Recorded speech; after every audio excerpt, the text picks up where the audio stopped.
Hi, this is Annie from the ADHD Minimalist. So I had to kind of stop shopping for a hobby because I used to do that a lot and I would love to go shopping, and then of course I would always bring things home and it just got to be too much. I also had to curb some of my collections.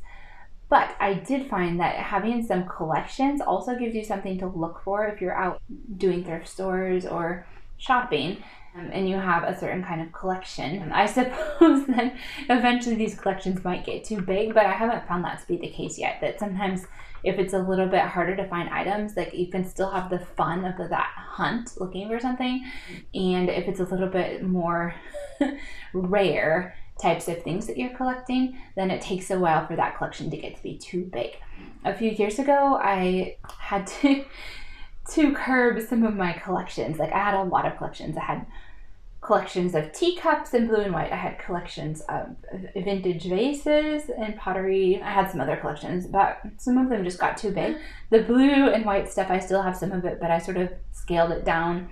And the vases, I decided to keep, I believe it's 4 different kinds of vases, and they're made in pottery and they were made in Sweden.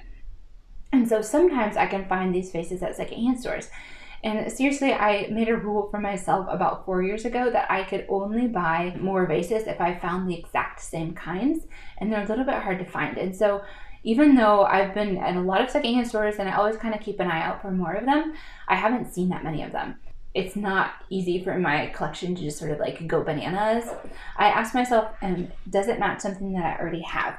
And if it doesn't match, then it has to stay in the store. It also has to be perfect. So that was another thing. The reason I haven't bought more vases in the last 5 years is not only because they're hard to find, it's also because they had a chip on the edge, or they were a little bit cracked, or something else was wrong with them. And so that is why I didn't buy them, because the other rule is that they have to be perfect.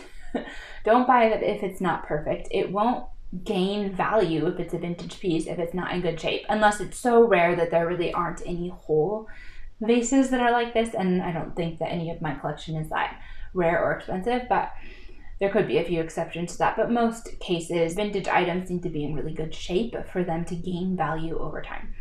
And that would be the same with anything else. If you find something in the store that you want to buy and there's something wrong with it, leave it there. If you find something in the store and you bought it home and you find that it's broke when you get home, be willing to take it back. So it's good to be picky. I hope this was helpful for you. If it was, just give us a thumbs up. And if you need some other inspiration about how to start simplifying your life or how to declutter, I did a video about where to start when you have no time or you have small children.